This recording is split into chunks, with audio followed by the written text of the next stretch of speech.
Saya Pratikno, Menteri Koordinator Bidang Pembangunan Manusia dan Kebudayaan Republik Indonesia mengucapkan selamat ulang tahun yang ke-58 BPJS Kesehatan.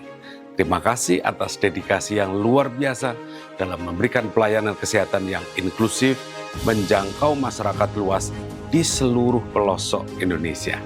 Mari kita terus tingkatkan kualitas dan keterjangkauan layanan untuk menopang pembangunan SDM Indonesia yang unggul dan produktif. Selamat ulang tahun ke-58 BPJS Kesehatan. Jaminan kesehatan berkualitas dengan gotong royong, sehat bersama.